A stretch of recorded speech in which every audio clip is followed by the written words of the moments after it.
Pode fazer suas considerações finais, senhora. Obrigada. Posso chamar o Sr. Benson e...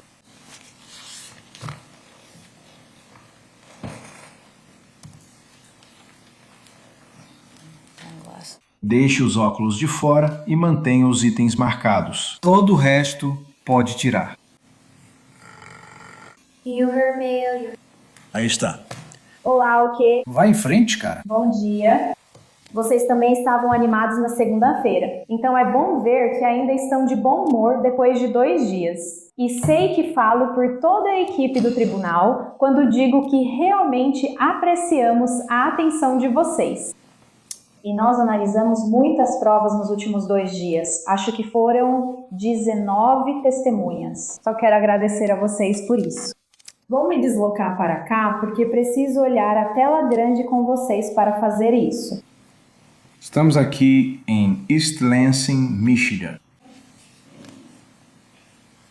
O juiz dirá que vocês devem decidir em quais evidências confiar. Usem bom senso para escolher a melhor evidência.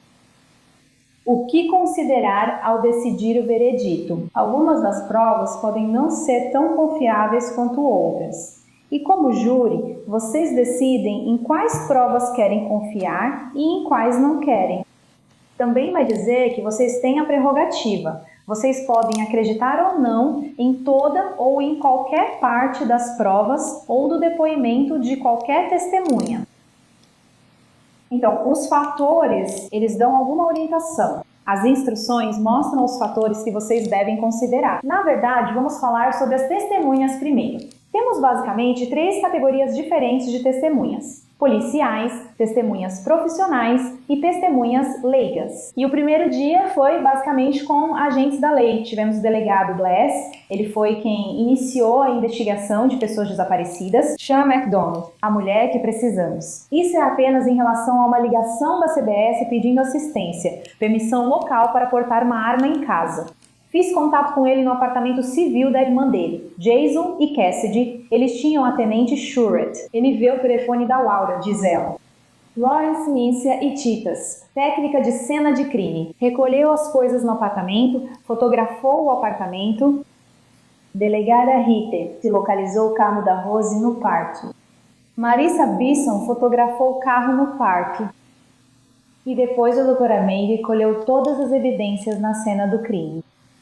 E também foi o Mike Agnew, eu acho, que recolheu as evidências que eles encontraram na caminhonete, a arma de fogo na caminhonete. A técnica da cena do crime, ela cumpriu o primeiro mandado de busca da caminhonete. Documentou o Blue Star no assoalho da caminhonete. Brittany Bishop fez a mesma coisa com o carro da vítima. Documentou as pegadas de Blue Star no assoalho do carro dela. Analisou as evidências baixando os registros de celular de todos.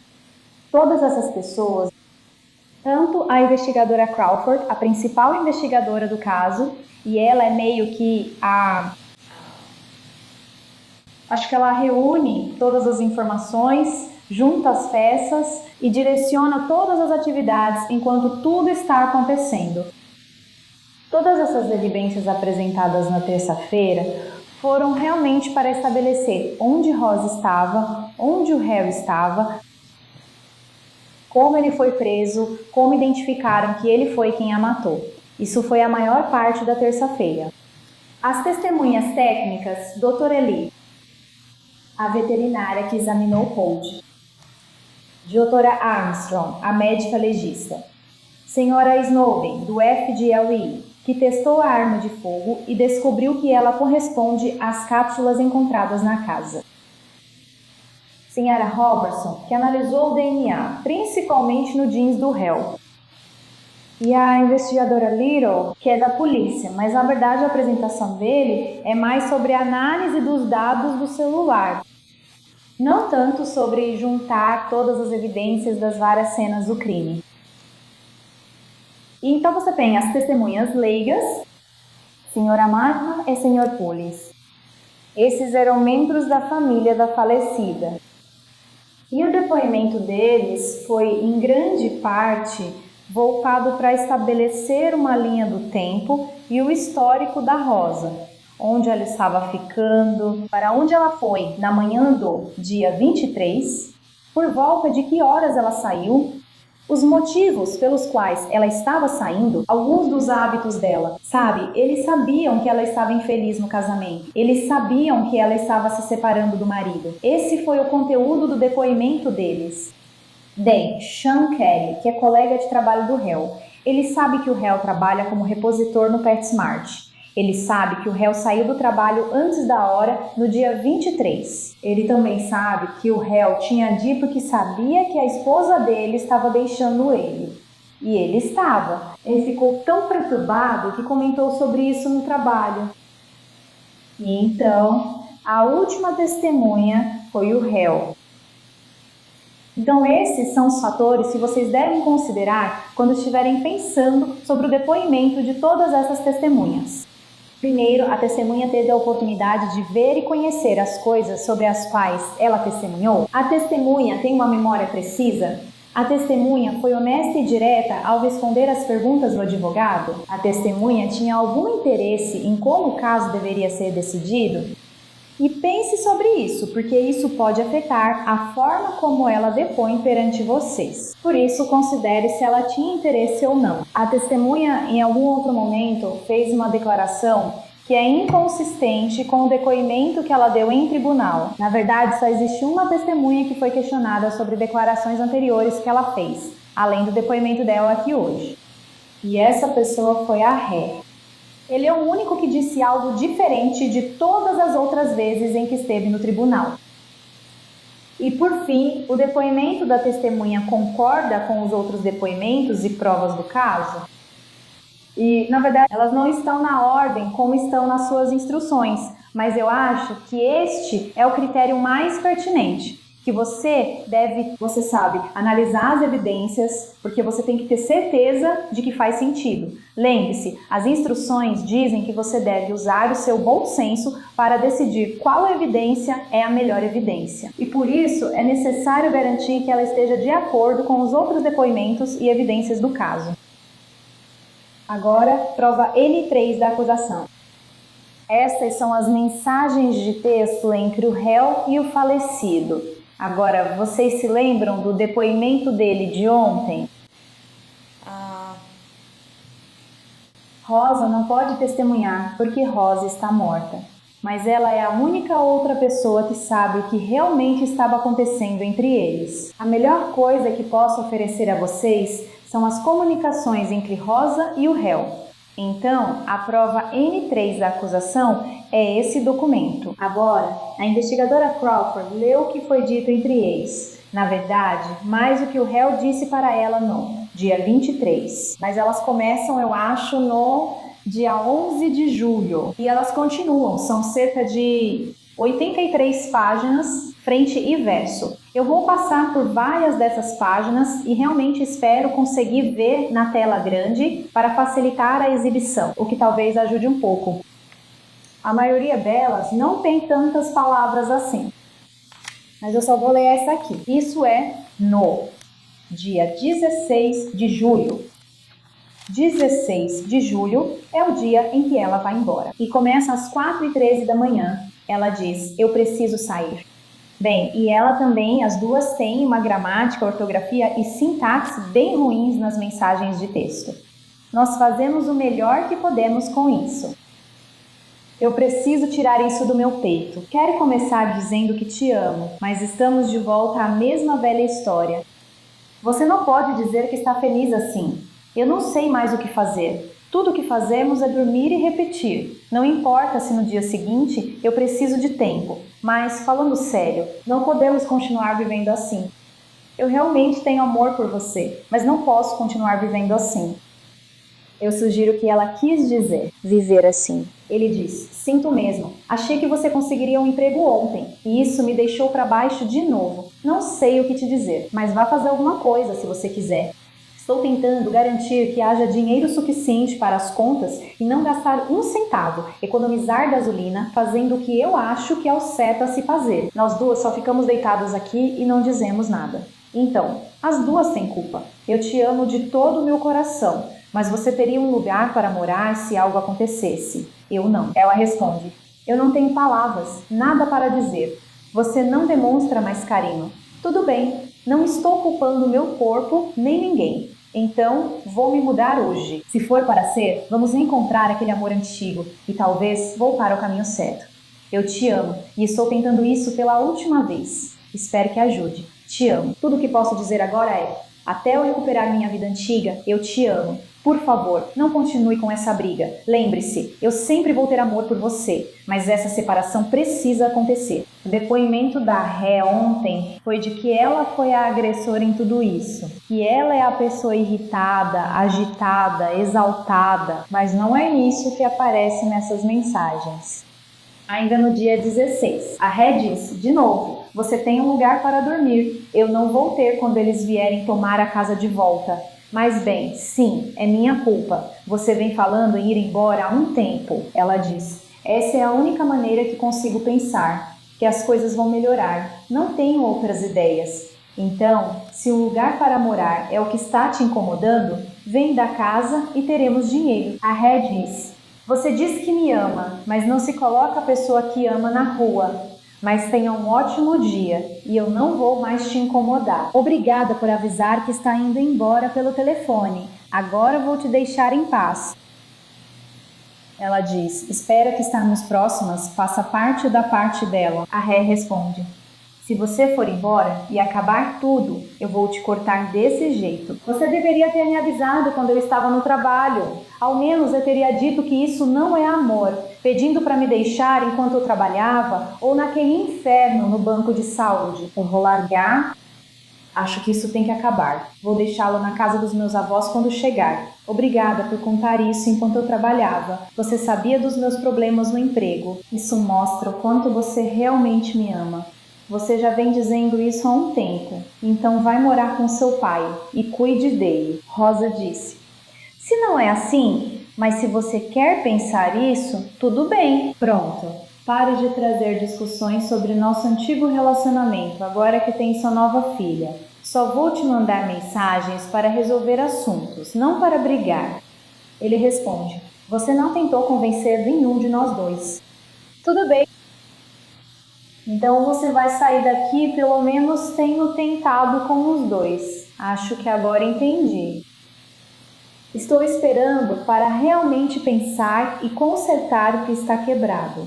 Como eu disse, se você for embora, acabou. E isso está me mostrando que você não está disposta a lutar pelo nosso relacionamento, mas está disposta a nos abandonar. Então, pelo menos eu sei que a casa não vai ser paga daqui para frente.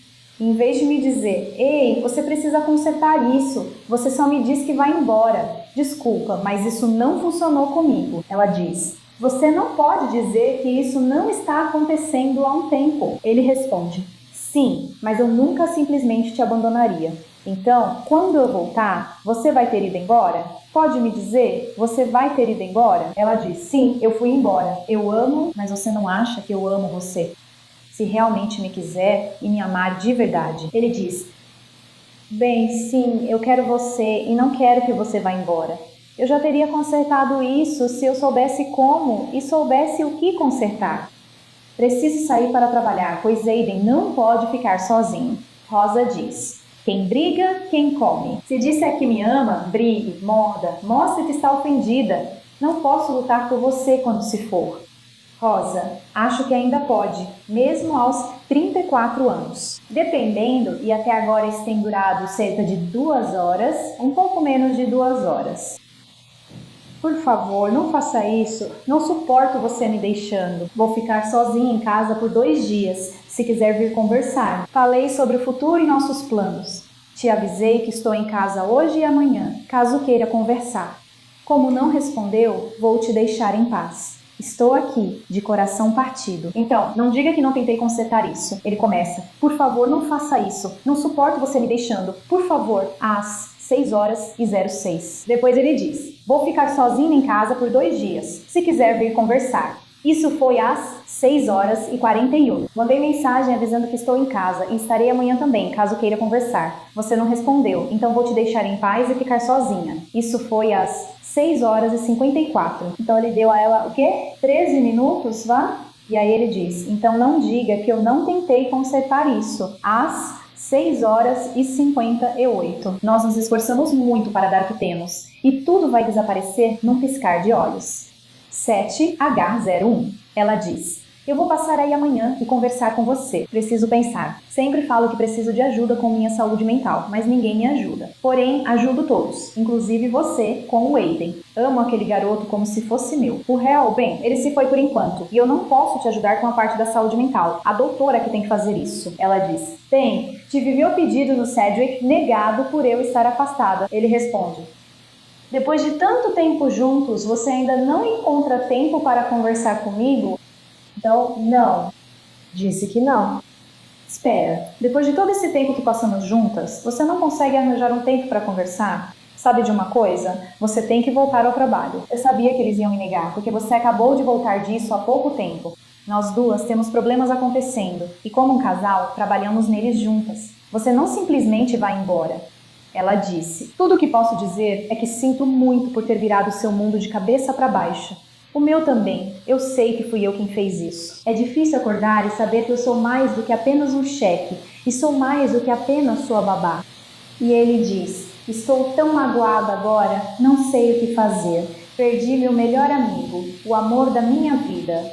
Ela diz, eu não te abandonei. Eu preciso de alguém que vai me amar e me valorizar pelo que eu faço. Não olhar para mim com esse olhar de ódio. A culpa é dos dois por estarmos onde estamos agora. Eu te disse que estava em casa. Você não quer tentar consertar isso? Eu não posso te obrigar. Depende. Você não simplesmente acorda um dia, pega suas coisas e vai embora. A menos que isso tenha sido planejado. Eu te amo de todo o meu coração e alma e faria qualquer coisa para consertar isso. Mas quando você vai embora, isso me mostra que acabou para você. Agora são 7h32 do mesmo dia. Tenha uma ótima vida, se cuide, continue se cuidando, porque não importa o que eu diga, nada vai consertar isso. 7h34. Eu não sei se é por seus problemas de saúde mental, mas você não vai simplesmente embora após tanto tempo. Te convido para resolver isso aqui, mas hoje você tem outros planos. Isso mostra que você não vai lutar por mim e que acabou. 7h46. E por fim, ligue de volta para aquele cara que tentou marcar a entrevista. Ou ligue para Alexa sobre o emprego às 7h52. Às 7h58, daqui em diante, eu vou te deixar em paz. Você me deixou. Acho que devo entender o recado, enquanto ainda posso. Às 8h23, eu sento aqui sozinha, de coração partido, triste. Perdi minha melhor amiga, perdi o amor da minha vida. 9h05, quero minha esposa de volta em casa. Estou perdida, não parece que isso vai acontecer. 9h06. Não consigo acreditar que você não está de coração partido com isso, e está completamente perdida. Ela diz, às 9h06, eu te amo e sinto sua falta, mas simplesmente não posso continuar vivendo essa vida porque isso não é um casamento. E você só gosta que meus netos venham passar a noite. Você não deixa nenhuma das crianças por perto. Quero envelhecer com você, mas preciso que tenha certeza de que me quer e de que as coisas vão dar certo. Sempre discutimos e em uma semana está tudo bem, na outra você volta a reclamar de algo. Você fala como se estivesse bravo comigo. Se vamos trabalhar nosso relacionamento, precisa mostrar que me quer de volta. Lute pelo meu amor. Você acha que eu simplesmente terminei com a gente e te deixei. Não é isso. Eu fui embora porque estou cansada de como você fala comigo de cima para baixo. Estou em prantos. Eu não tenho minha melhor amiga, mas não dá para continuar do jeito que estamos. Uma de nós precisa começar a mudar. Nós duas precisamos mudar. Você me deixou e eu perdi meu mundo. Mas dizendo isso, não foi só culpa minha. Ela diz, não só sua, minha também. Nós sempre saíamos, íamos à praia de manhã cedo para pegar conchas, mas você não faz mais isso. Eu quero estar com você. Estou tremendo e sem palavras. Eu não sei o que fazer. Eu estou perdida. Como você acha que eu estou me sentindo? Rosa, estou igual. Vou tentar resolver isso. E você também. Estou perdida. Você é minha luz. Mas não posso mais me ferir com palavras de ódio e achar que não sou suficiente para você. Então está claro que ela está sofrendo. Ela está tentando explicar para ele quais são as reclamações dela. Ela sente que está sendo repreendida. Ela sente que ele está sempre falando com ela de cima para baixo, sendo maldoso com ela. E toda a resposta dele sempre é: a culpa é dos dois. Ou, quando é que você vai vir falar comigo? Ainda estamos no dia 16. Eu sei. A solução dela é: a gente precisa dar um tempo. Precisamos pensar em nós mesmas. Sabe? A gente precisa ver onde cada uma pode trabalhar nisso. Essa é a abordagem dela. E a abordagem dele é: você foi embora, você precisa voltar e falar comigo. E é isso. Ré às 9h34. Bem, eu me sinto da mesma forma e sempre sou a última na sua vida. Você está perdida. Eu estou perdida. Nenhuma de nós sabe o que fazer. Eu não faço ideia de como lidar com minha esposa ter ido embora. Eu não fiz nada para merecer isso. Você abandonou nosso casamento depois de todo o tempo que ficamos juntas. Estou aqui pensando no que fazer com as coisas da casa. Que importância isso tem? Para onde vou morar? Estou perdida. Ré. Ok, então não há nada. Ok, então nada. Tenha um ótimo dia e noite. Te vejo quando der. Isso está me matando e você simplesmente não faz ideia. Veja que você levou tudo. Levou todos os seus sapatos e coisas de trabalho. Você levou tudo isso e já tinha planos de nunca mais voltar. Agora veremos mensagens em que Rosa explica que está sem óculos, não consegue ler textos, pois os deixou para consertar. Precisa buscá-los. E então ela volta a falar depois disso e diz, e o réu diz: só seja honesta, você não pretende voltar? Ela diz: eu pretendo voltar. Você pode começar a me tratar como sua esposa e não falar comigo de forma condescendente ou perder a paciência quando algo não dá certo. Além disso, você está sempre negativo. Isso é o que eu gostaria. Isso é o que eu gostaria que você trabalhasse, me dizendo por mensagem. Me mande flores. Faça as mesmas coisas que você fazia no começo, quando estávamos apaixonados.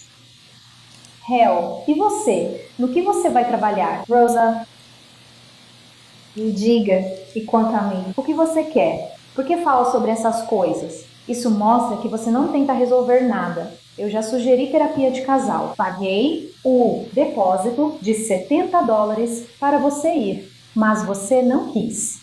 Ajudei outra pessoa com o caso dela e percebi que você dá mais valor às coisas materiais do que a mim. É sempre você. Pare e pense em mim, Rosa, que precisa se sentir amada e me valorizar e aceitar a mim e a minha família como parte da sua família também. Eu lembro que o réu falou algo sobre terapia de casal. Ele disse algo sobre perder o dinheiro com isso. E aqui a Rosa está assim. Eu pedi para você ir à terapia de casal. Eu disse, por favor, vá comigo à terapia de casal. E foi ela quem perdeu o dinheiro. Mas não foi isso que o réu apresentou para vocês ontem. O réu, de novo, no final, tudo recai sobre mim e é minha culpa. Ele está sendo manipulador com ela. Ele é. Projetando tudo isso nela. E ela diz, você apontou que estava errado comigo, então eu fiz. Eu fiz o mesmo para trabalhar nisso. Réu, eu não apontei nada. Ela diz, talvez não hoje, mas você já apontou todos os meus problemas. Até mesmo aonde eu posso e não posso ir. Tem que correr para casa para quê? Para te ver dormir. Réu, entendi. Então vamos colocar toda a culpa em mim. Tenha um bom dia e noite. Ela diz, não, eu pedi várias e várias vezes para saber o que fazer e o que eu fiz de errado. Réu, como eu disse, tenha um bom dia e noite. Te amo. Vou deixar você ser e fazer as coisas que quiser. Eu gosto de como você apontou tudo o que há de errado comigo, mas eu fiz o mesmo. Eu não falei nada sobre você. Tudo o que eu disse foi que a culpa é dos dois. Tomando meus remédios noturnos e mais alguns para conseguir dormir nesse pesadelo. Pulando um pouco para frente, vamos para o dia 17. Ela diz, vou ser o mais honesta possível. Temos muito o que trabalhar. E esse vai e vem entre a gente não está fazendo bem nenhum.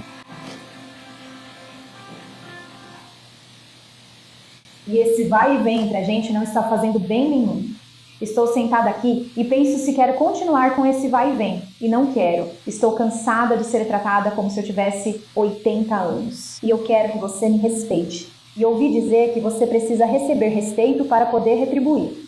Eu também estou confusa, perdida e quebrada, mas essa é a última vez que vou fazer isso. Mas isso precisa partir de nós duas, não ficar só comendo bala de goma e indo dormir.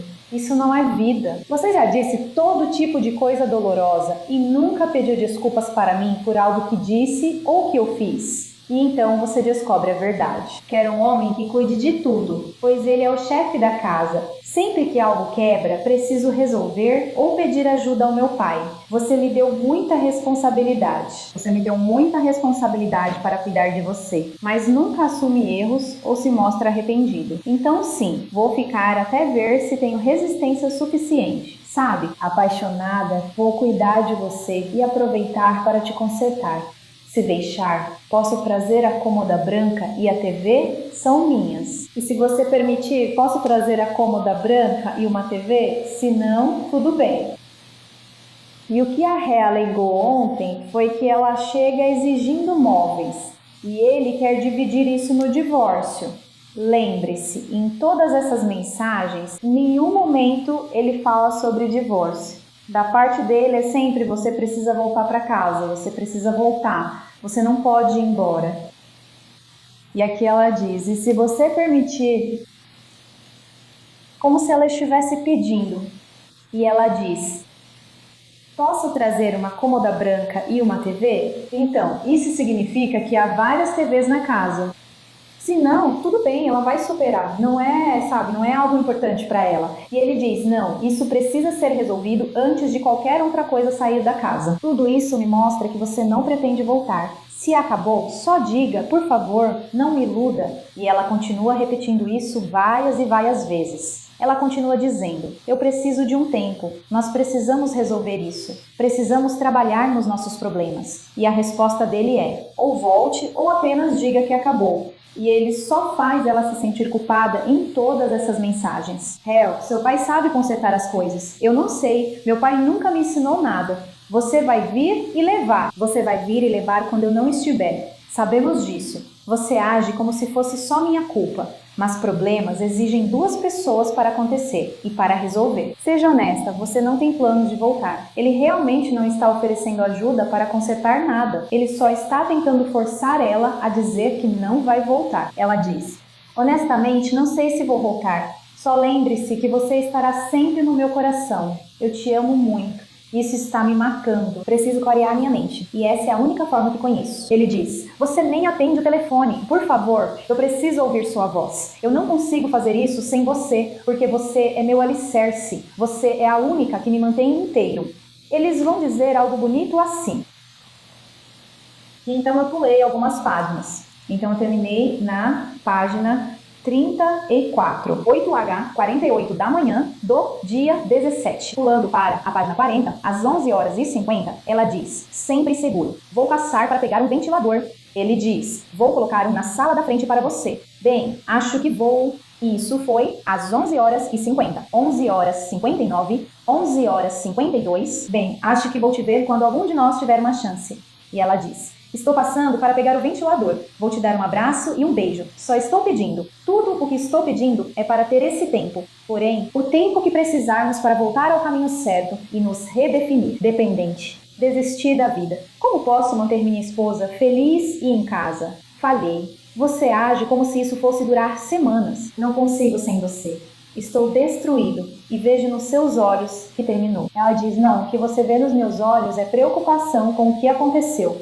E quanto tempo vai levar para você se recuperar? Eu acho que ela quer dizer que devemos voltar a ficar juntos. Nós não podemos namorar de novo. Eu queria que agíssemos como namorados.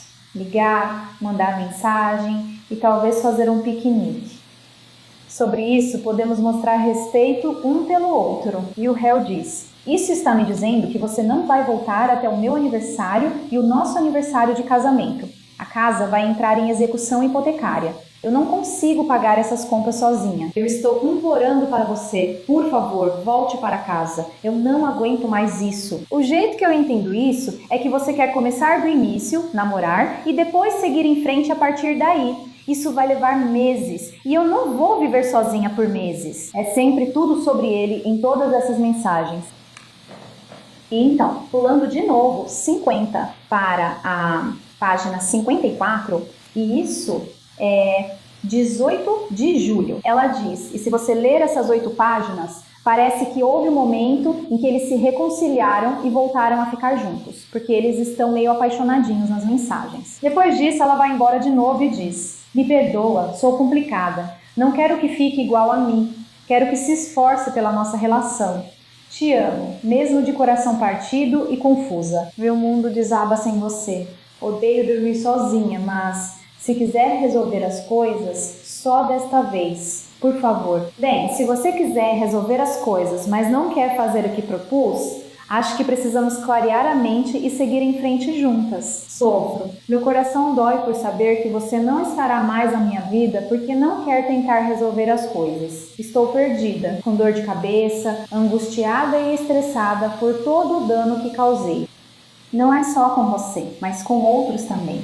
Não consigo dar ao meu marido o que ele quer por causa das minhas mudanças de humor. Nós precisamos de um novo começo. Então, isso é o que eu posso fazer. Eu sempre te amarei. Ele diz: bom dia, meu doce amor. Vejo que você levou o resto das suas roupas e a caixa de joias. Espero que você cumpra sua palavra. Acho que ele quis dizer sua palavra. E vamos ver isso hoje. E então ele diz: depois de ver que você levou o resto das suas coisas, não estou com um bom pressentimento. Isso foi no dia 19, começando às 2h50 da manhã. Preciso que você me ligue o quanto antes, por favor. Bem, na última, as mensagens começavam com bom dia e vejo que você pegou suas coisas. Isso foi às 2h14 da manhã. Às 2h50, ele diz: preciso que você me ligue o quanto antes. Isso era uma videochamada. Isso foi às 3h07. Por favor, me ligue agora, é importante. Isso foi às 3h26 da manhã. Às 5h41 da manhã, ele diz: sinto tanto a sua falta. Nunca sofri tanto assim na minha vida. Quando você vai vir aqui? Quero cada segundo que eu puder ter com você. Às 6h17 da manhã. Às 7h11 da manhã, ele diz: acho que você não vai vir. Se não vier, só me avise.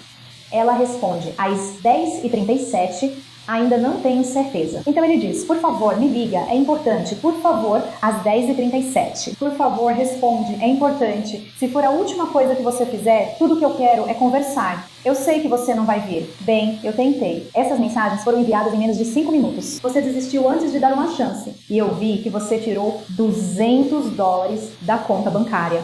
Eu te dei 12 anos da minha vida. É pedir demais ouvir sua voz? Por favor, você mentiu para mim. Quando você pegou o resto das suas coisas ontem e sabia que não ia voltar, você poderia ter sido honesta comigo. Você poderia pelo menos ter me contado a verdade. Às 7h09, no dia 19, às 11 horas, ele diz: eu pedi demissão do meu trabalho, o que sabemos que ele não fez. Ele tenta manipulá-la e fazê-la se sentir culpada novamente. Tudo o que peço é ouvir sua voz, mas vejo que você não tem tempo para mim. Desculpa te incomodar, vou te deixar em paz. Percebo que não quer mais nada comigo. Desculpa por estragar sua vida. Aí ele manda uma foto da família.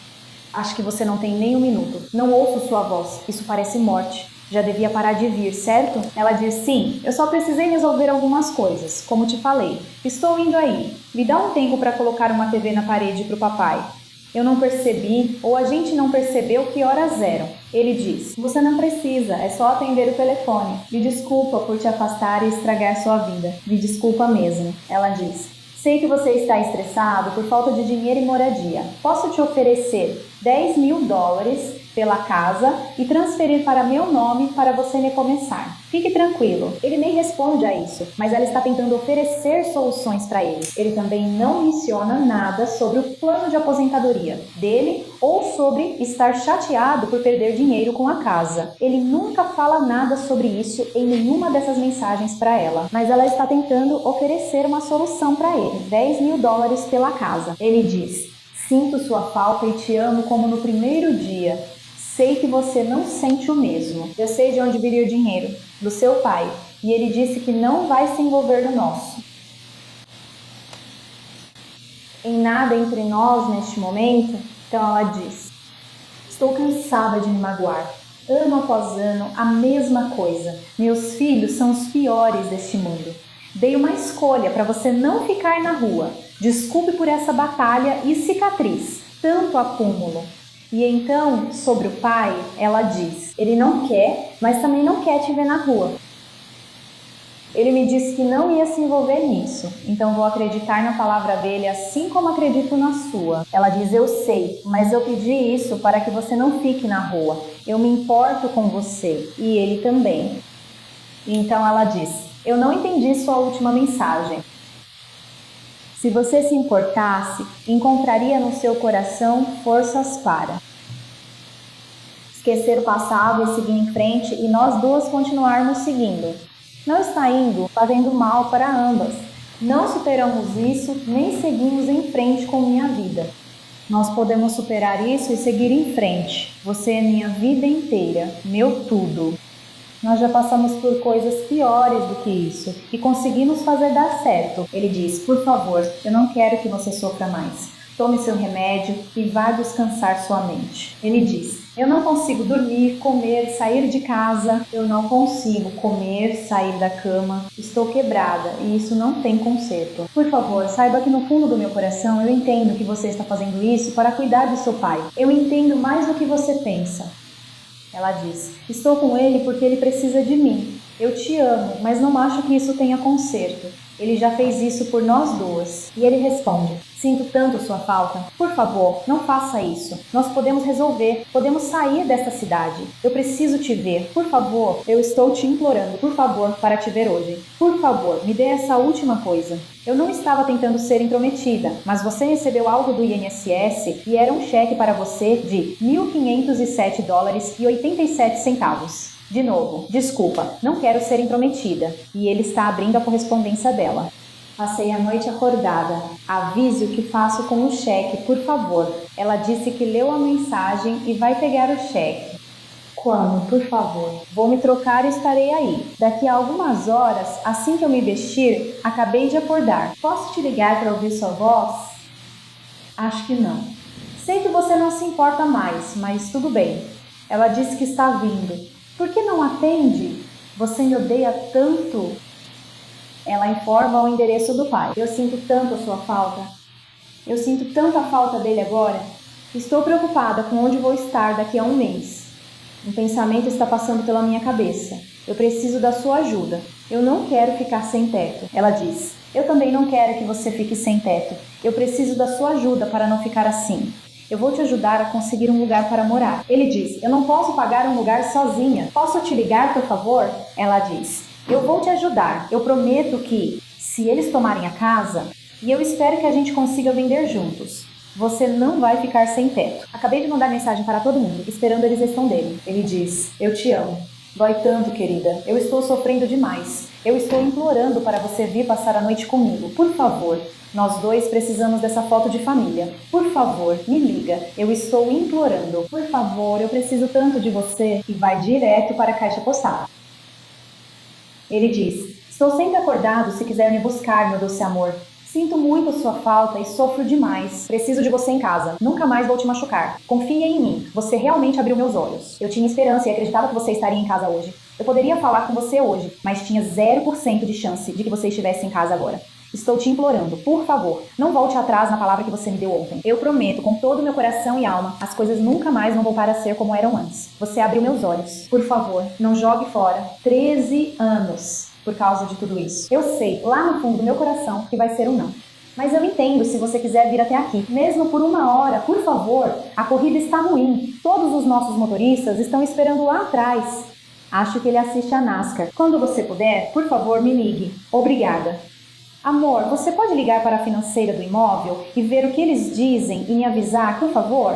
Já estamos no dia 22 de julho. Ela diz, sim, eu vou. Posso ouvir sua voz se eu te ligar? Você provoca isso em si mesma, repetidas vezes. Ele não entende o quê? Eu não entendo. Ela diz, você mesma se causa dor. Repetidas vezes, jogue as cartas para o alto e deixe-as cair onde caírem. Ele diz, eu sofro sem você. Eu não consigo evitar isso. Estou sofrendo muito. Ela diz, eu te conheço do fundo do meu coração. Ele diz, eu sei, lá no fundo do meu coração, que você quer voltar. Mas você está dividida entre mim e seu pai. Eu vou pedir desculpas a ele pelo que fiz com você. E isso é parte do que ouvimos ontem, em que ele implora, eu te amo e sinto sua falta.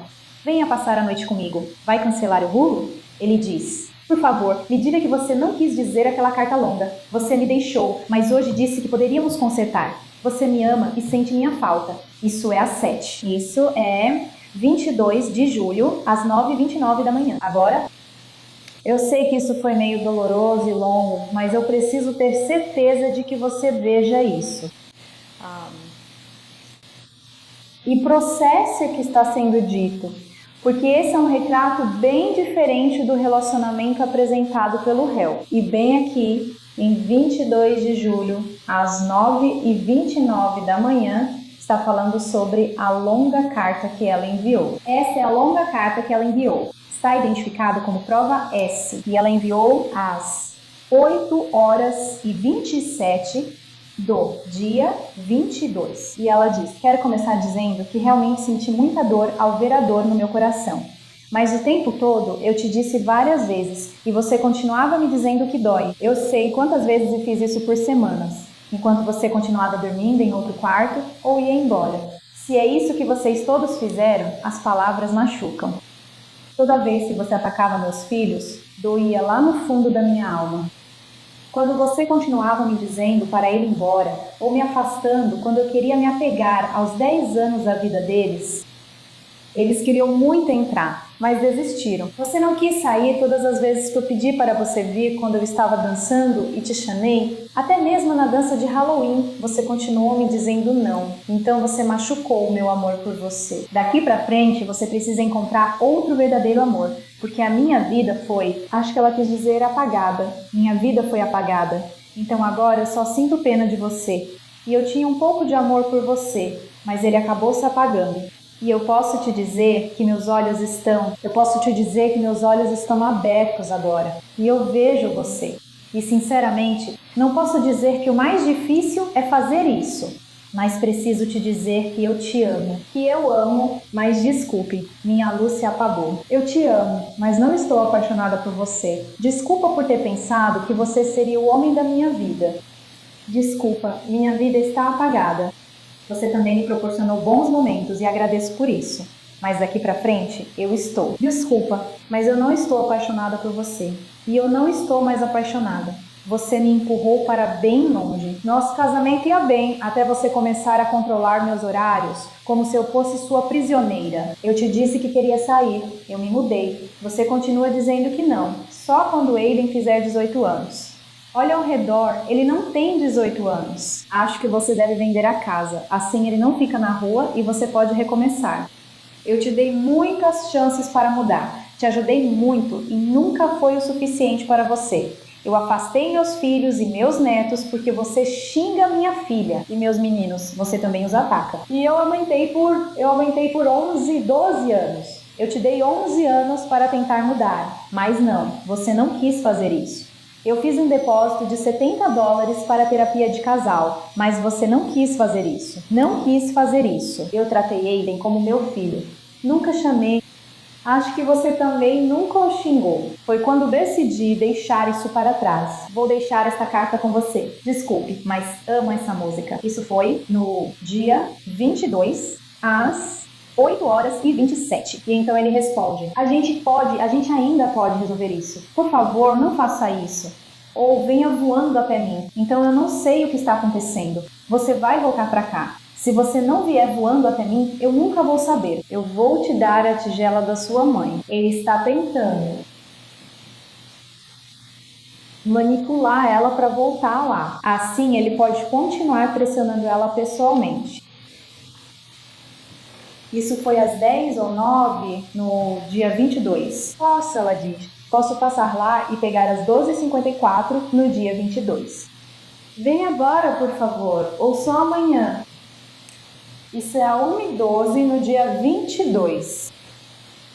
Eu vou te ver amanhã. Coloquei algumas coisas na cama, a tigela e o álbum de fotos. Eu organizei tudo e vou te entregar quando eu te ver amanhã, depois que eu sair do trabalho. Isso é do dia 23 às 2h41 da manhã.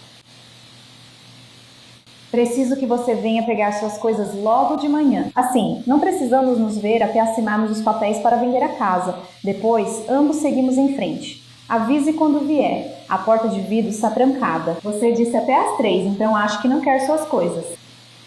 Mesmos tipos de mensagens. N3. Essas eram as...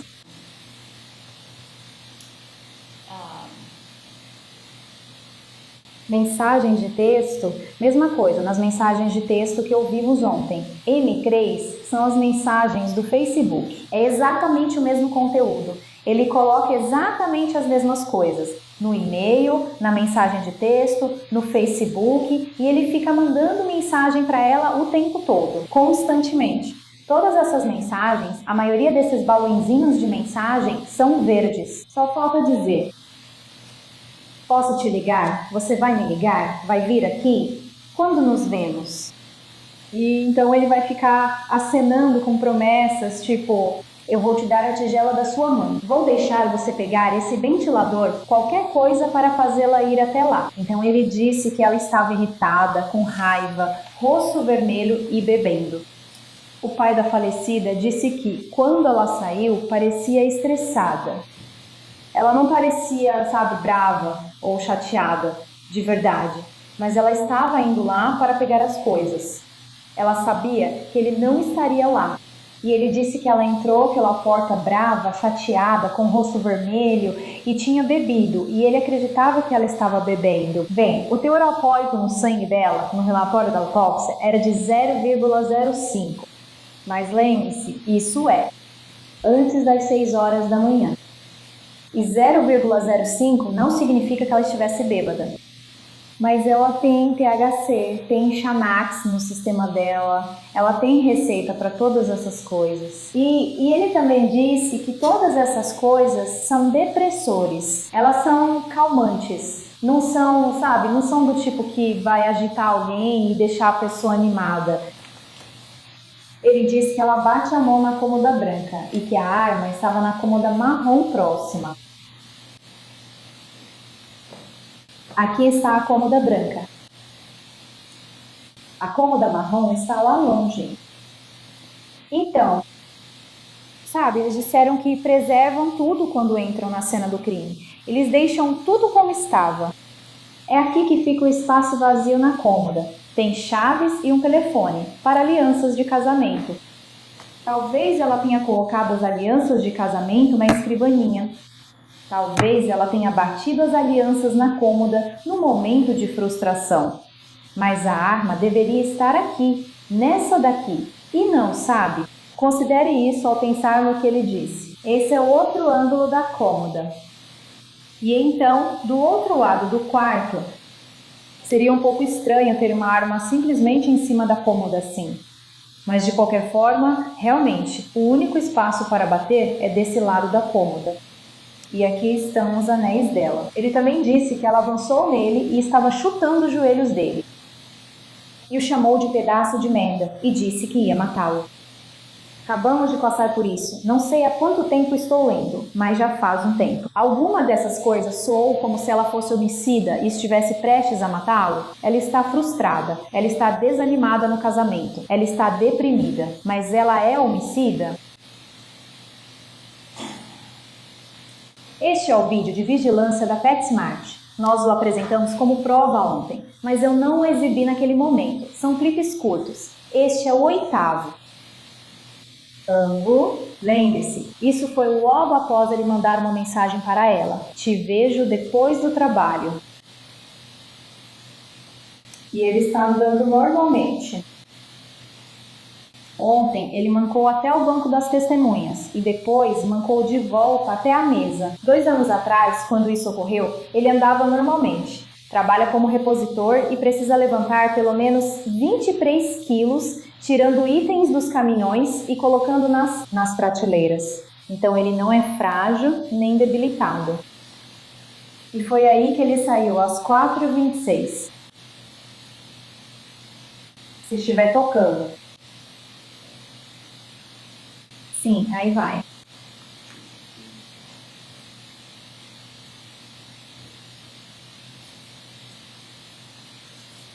Ele se locomove muito bem e caminha com determinação às 4h26 para tentar chegar antes dela. E aqui está ele depois de ter sido detido. Sem arranhões no rosto dele.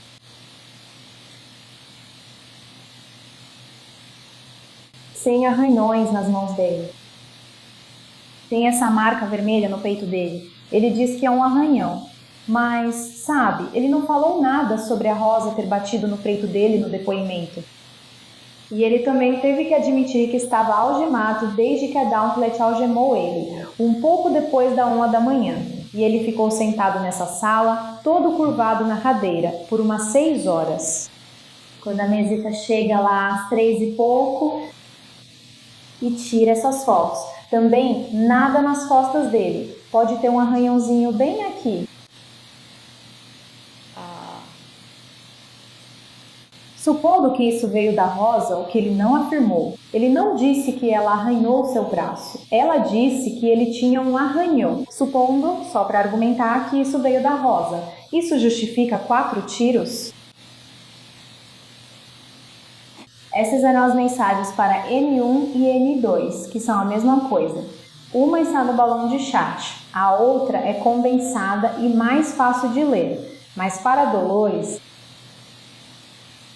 é quem sugeriu que ela te atacasse por trás, fosse até o seu rosto e você ficasse incapacitada com aquele problema nas costas. E ele admite, eles não disseram que havia algo errado com as costas dele. Então ele admite que nesse momento realmente não há nada de errado com as costas dele.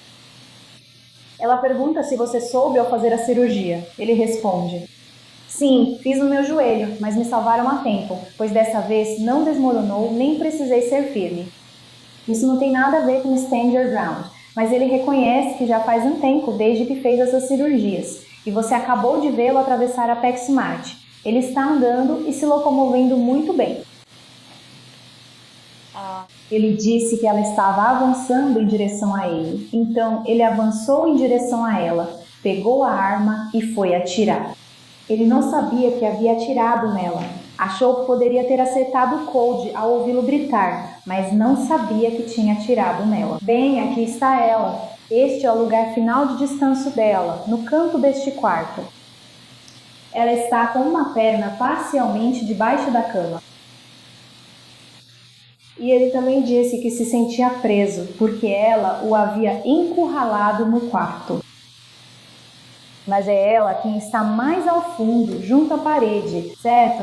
E ele disse que começou no banheiro, que ficaria no canto oposto, e ela estava aqui neste canto. Essa é a bolsa a qual ele está se referindo no canto da cama. Sim. Ok, espera, deixa eu voltar para essa parte. É assim que ela está posicionada. E aqui dentro o espaço é bem apertado, então ela está aqui e ele ficaria mais ou menos aqui perto do banheiro. Mas ele disse que se sentiu preso. Ela foi atingida por 4 tiros. Um deles está bem aqui no nariz dela, do lado esquerdo. Um deles está aqui do lado esquerdo da cabeça dela. Um deles está aqui do lado esquerdo do corpo dela. E o outro está aqui embaixo, na perna dela. Todos estão do lado esquerdo. Então isso passa pela cavidade nasal e entra no cérebro. Este aqui também vai para o cérebro. Mas tem outra coisa sobre isso. A tatuagem por pólvora. Esses pequenos pontinhos vermelhos. Isso é a pólvora queimada ou a pólvora não queimada que arranha a pele e deixa as marcas. E isso indica que foi a curta distância, menos de 1 metro, algo entre 15 centímetros até 60 ou 90 centímetros. Então, para produzir tatuagem por pólvora, você tem que estar bem perto. Ok, isso realmente não é tão longe. Isso é menos de 1 braço de distância. Ele saberá, ao mirar na lateral da cabeça dela, que está atirando nela. E no rosto dela, ele atirou no nariz dela. E a tatuagem de pólvora mostra que o disparo foi tão de perto que chegou até atrás da orelha dela, bem aqui, esses outros pontinhos. Então, esses são os orifícios de saída do outro lado. Além disso, note que ela tem um arranhão no pescoço, aparentemente da mesma época. O legista não pôde confirmar, mas parece um ferimento recente. Aqui está a posição disso, isso é importante, veja onde está. 2 tiros estão em cima, um na lateral e outro na perna. Veja onde está a cabeça dela. E então, quando eles a viram, aqui está a ferida de saída. Tem uma aqui e tem uma aqui no cabelo dela. Tem um dano de bala no chão. E o projétil é essa coisinha de latão bem aqui. Então ela tem que estar praticamente deitada no travesseiro quando ele atira nela. Ou bem aqui, ou bem aqui. É um desses dois. Provavelmente que saem por aqui. Ele afirma que não sabia que atirou nela. Da mesma forma é quando ela é virada de bruços. Ela tem a ferida de saída. Este é o lado esquerdo dessas duas lesões, que é a ferida de saída, de acordo com a médica legista. Ela diz: porque dá para ver o trajeto que a bala fez deste lado até aqui. Há outro dano no chão. Bem, aqui está a ferida de saída. E há essa outra lesão claramente simultânea, porque está sangrando ativamente. Aqui está o dano no chão, por onde essa também saiu. Então ela tinha que estar no chão quando foi baleada. E ali está o projétil. E aqui está Cody 3 Codes. Ele foi baleado 3 vezes. Veja como o Cody é alto. Está logo acima do joelho. Ele está lá embaixo.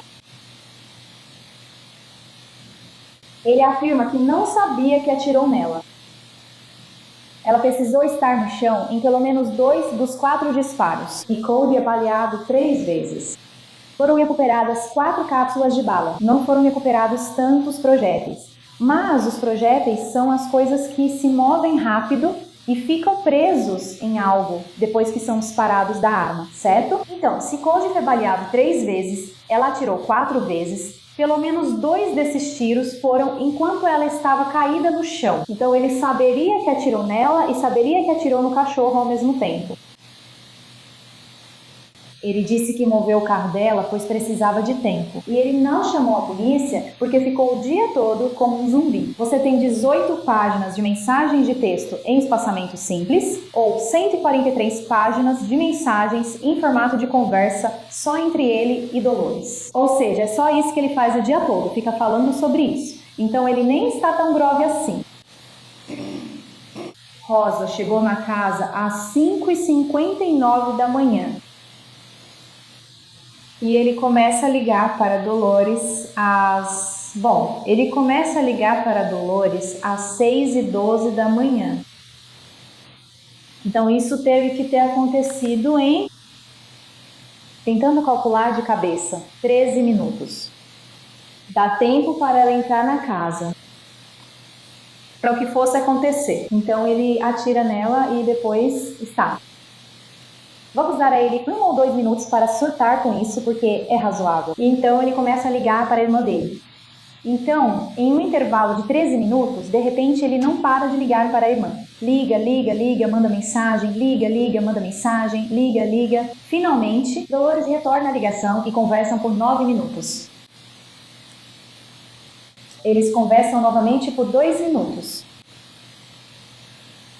E então a primeira mensagem de texto depois dessa ligação é: você fez uma promessa, não volte atrás na sua palavra. Fala com a irmã dele por 9 minutos. Você prometeu, não volte atrás. E ela diz: você disse que a matou, não posso ser cúmplice. Bem, você também ouve uma hora da investigadora Crawford, lendo as mensagens de texto, onde ela o defende com toda essa história de legítima defesa. Mas isso não parece que ele disse para ela que foi legítima defesa. Parece que ele contou a ela que foi assassinato. E ela não pode ser cúmplice disso.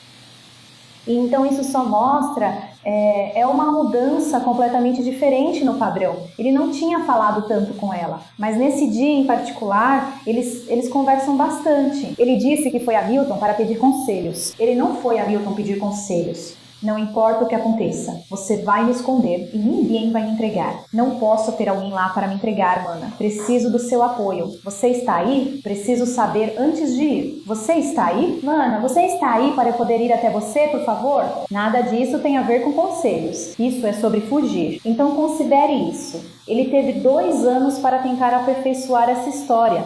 Ele sabe quais são as provas contra ele. Quero dizer, tudo isso foi apresentado. Ele teve 2 anos para tentar encontrar uma maneira convincente de explicar isso.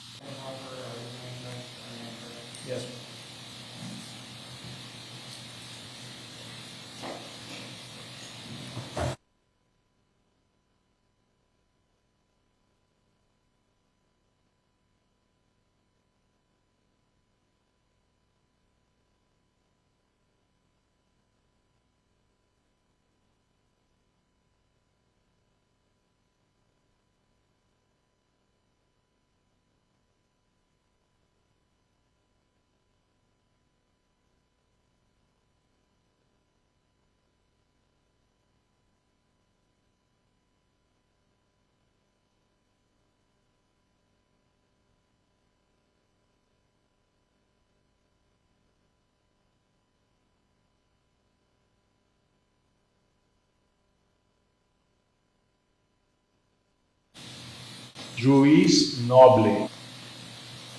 Você ainda pôde assistir ao julgamento completo.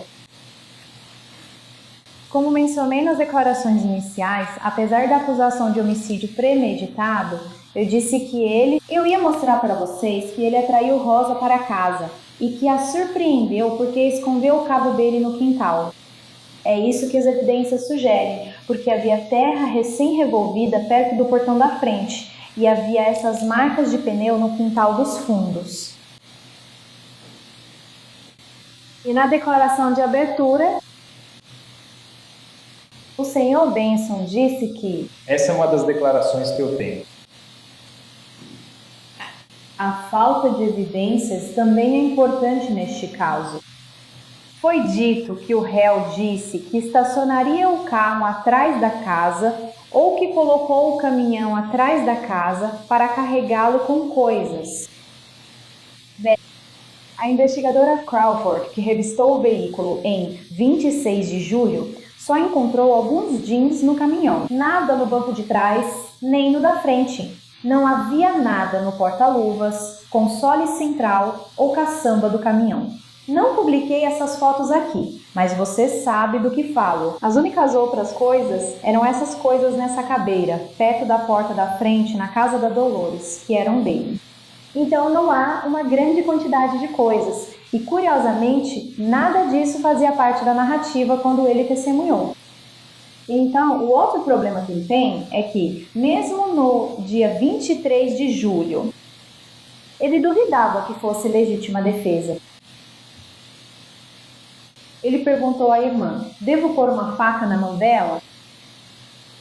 Isso foi logo no início das mensagens de texto, às 6h59, menos de 1 hora. E então admite, um pouco antes disso até, 6h52, está tudo bem. Eu fiz isso. A responsabilidade é minha. Isso é logo depois que Dolores disse: sabe, eu não posso ser cúmplice disso. Ele diz: está tudo bem, eu fiz e assumo a responsabilidade. E então, mais tarde à tarde, quando ele estava sentado remoendo sobre isso, ele diz: ela tinha que mostrar a Débora a força permitida por lei, e ela não mostrou. E ele admite que isso é um problema. Acho que ele está pesquisando o que é legítima defesa. O que é a doutrina de não recuar para se defender? O que é força letal? Ele está fazendo o dever de casa, porque tem uma longa discussão sobre isso com a irmã dele. Veja, isso é o que a juíza vai dizer. Essa é a lei sobre o uso justificável de força letal. A ré está justificada em usar força letal se ela acreditava razoavelmente que tal força era necessária, ou seja, essencial. Necessária para evitar morte iminente ou lesão corporal grave, morte iminente ou grande dano físico ou lesão corporal grave para si mesma. Então ele realmente precisa sentir que está prestes a morrer. Ela tem a capacidade de matá-lo e está prestes a fazer isso. É isso que está acontecendo. Então ele não estava errado quando disse isso para Dolores. Mas com base em todas as mensagens que ele está enviando, nem ele acredita que chegou a esse ponto. Ela pode ter ficado chateada com ele. Talvez ela tenha se chateado porque ele foi agressivo e ela ficou na defensiva. Você também deve considerar as circunstâncias no momento em que a força foi usada. O perigo não precisava ser real, mas sua aparência foi tão convincente que a Ré acreditou ser necessário usar a força. Lembre-se, a situação aqui é que ele quer estar lá quando ela chegar. Ela só quer pegar as coisas dela, as coisas da mãe dela, que são preciosas para ela. Ela já disse que acabou.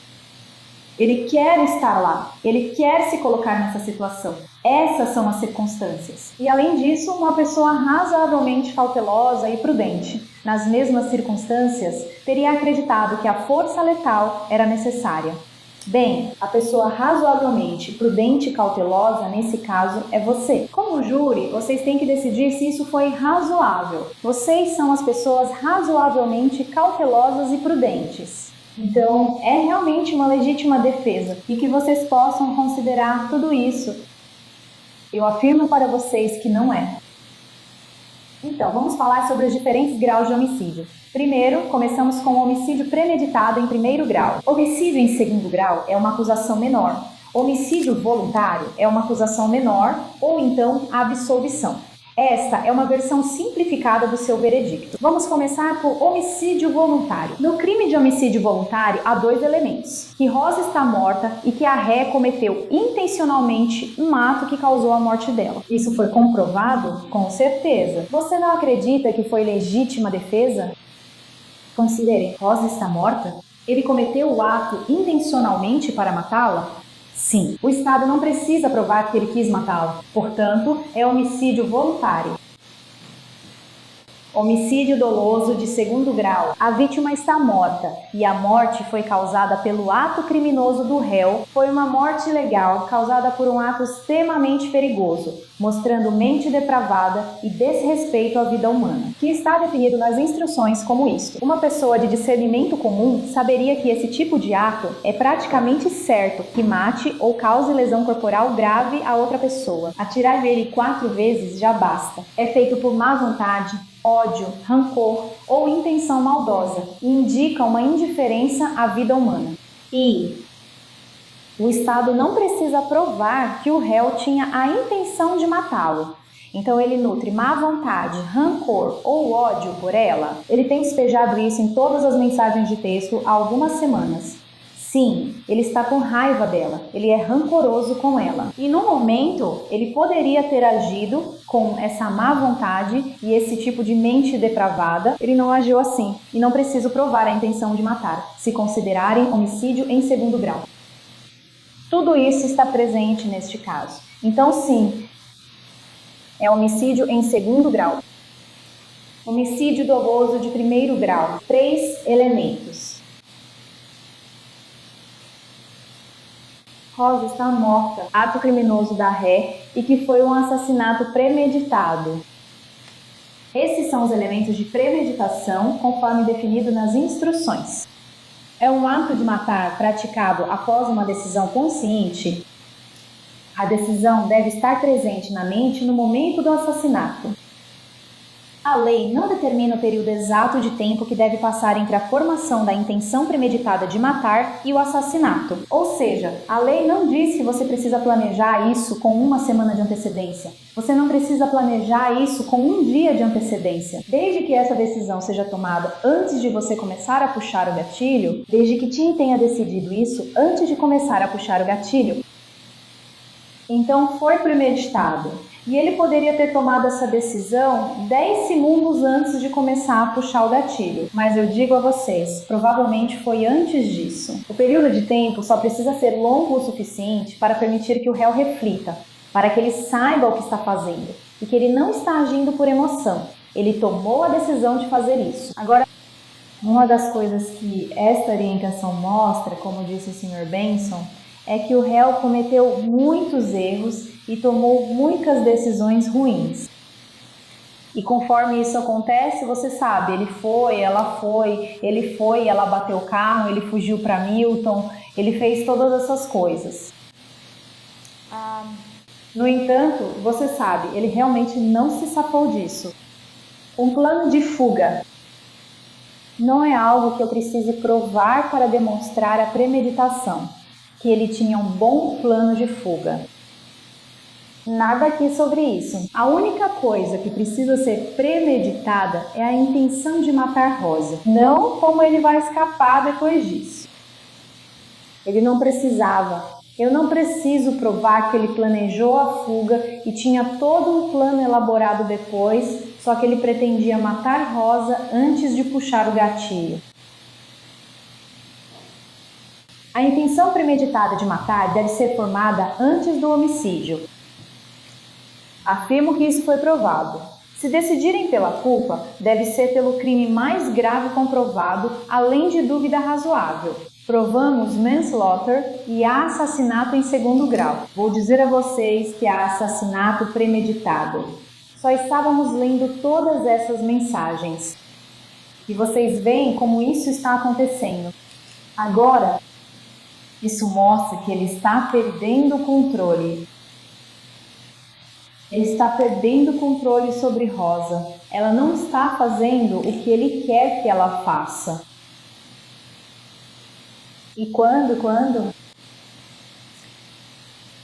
uma pessoa controladora começa a perder o controle, elas não conseguem lidar com isso. Ele não ia deixar Rosa ir embora e abandoná-lo. E eu digo a vocês que quando vocês souberem todas essas mensagens e todas essas palavras, aquele e-mail do dia 22 foi o que fez ele perder o controle. E logo depois disso, ele ficou muito insistente, dizendo, eu preciso te ver, eu preciso... Claro, ele sempre foi muito insistente. Eu preciso te ver, eu preciso te ver. Mas ele atrai pra lá. Ele sabe que ela vai aparecer por causa das coisas da mãe dela. Ele vai embora. Sai do trabalho mais cedo, ficou lá só por 1h30, nem chegou a 1h30. Sai. Entra no carro, vai para casa. A única explicação para as marcas de pneu no quintal é que ele tenha colocado o caminhão atrás da casa para esperar por ela. E quando ela chega lá, em 13 minutos, ele já está ligando insistentemente para o celular da irmã. E seja lá o que ele tenha dito a ela nesses 9 minutos, ela responde, eu não posso ser cúmplice disso. E ele a matou. E ele a matou porque não podia viver sem ela, e ninguém mais poderia também. Bem, também há a segunda acusação de crueldade agravada contra animais. Há 2 elementos. Vou começar pelo segundo. O ato do réu resultou em causar ao animal dor ou sofrimento desnecessários de forma excessiva ou repetida. Atirar em um animal, especialmente desse jeito, certamente causa dor e inflige dor e sofrimento desnecessários. Isso se repete porque ele atirou em Cody 3 vezes. E é excessivo, porque atirar em um animal assim é sempre excessivo. E que o réu cometeu intencionalmente um ato ilícito. Aqui está Cody. Aqui está um ferimento de entrada, bem aqui, na cabeça dele. Aqui está o ferimento de saída correspondente. Desculpe, mas esse é o ferimento de saída correspondente o ferimento de entrada aqui. Que saiu por aqui. E outro ferimento de entrada aqui. Saiu por aqui. Agora sabemos que ele teve que estar em cima da Rosa para matá-la. Ele não se importa com o cachorro no meio. Ele está puxando o gatilho ali também. E um cachorro é um cachorro. Provavelmente estava pulando por aí depois de ser atingido 3 vezes. 2 delas na cabeça. E é um milagre que o Cody esteja bem. Ele não acertou nada relevante. Mas a Rosa foi atingida por tiros que atravessaram o cachorro. Ele pretende atirar na Rosa. E pelo menos 3 dos tiros na Rosa passaram por esse cachorro. Ele está atirando de propósito no cachorro. Ele afirma que ama muito o Cody. O Cody ficava mais com ele do que a Rosa. Ele sente falta dele e não teve a intenção de atirar no Cody, mas ele atirou nele 3 vezes para poder atirar na Rosa. Isso volta para as mensagens de texto da Rosa e do Tim. Essa é a primeira página do dia 20 de julho, 11 de julho. Rosa diz: o cachorro fez cocô no quarto porque está com o estômago ruim, então não dei café da manhã para ele. Tira o cheiro, por favor, a Ray responde. Ele faz cocô dentro de casa. Vou me obrigar a dizer mais uma vez. Ele vai morar no quintal ou vai embora. Simples assim. Só vai embora.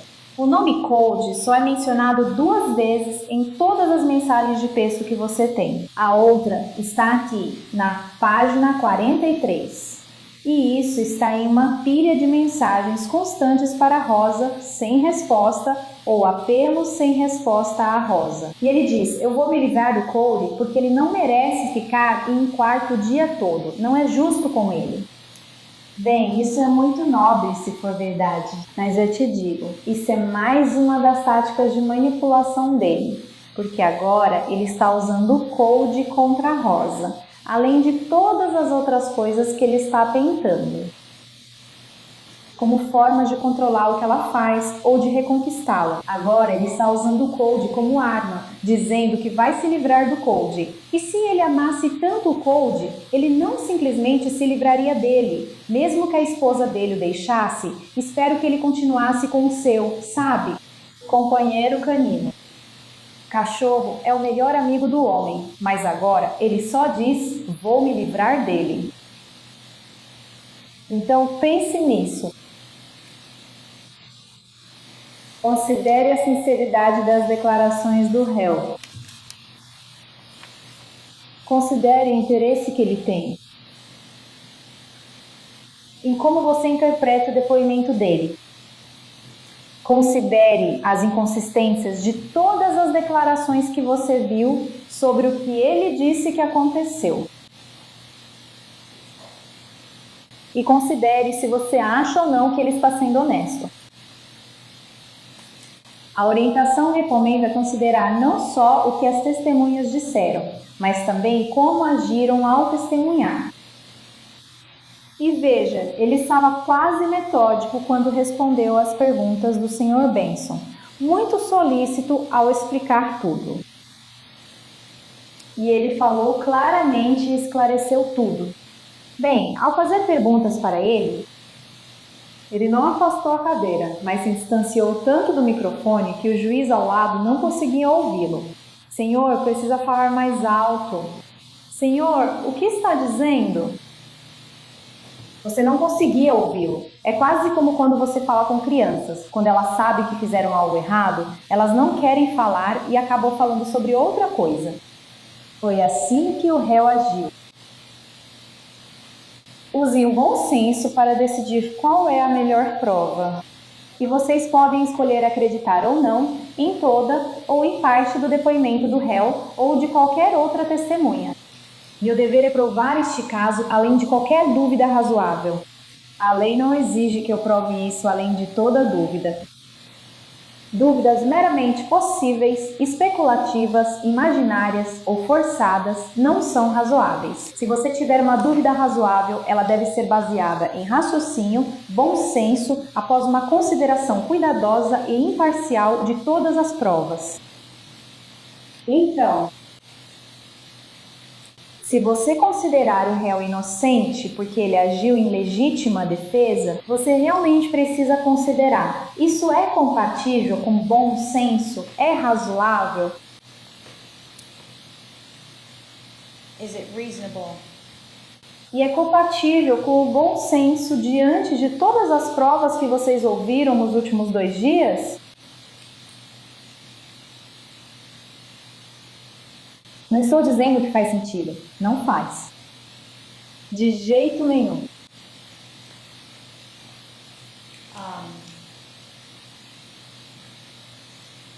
O réu estava perdendo seu casamento.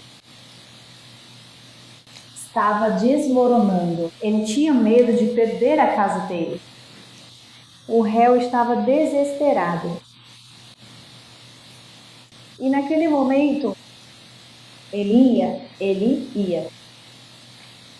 ia ter a última palavra. E ele tomou essa decisão quando disse para ela estar lá.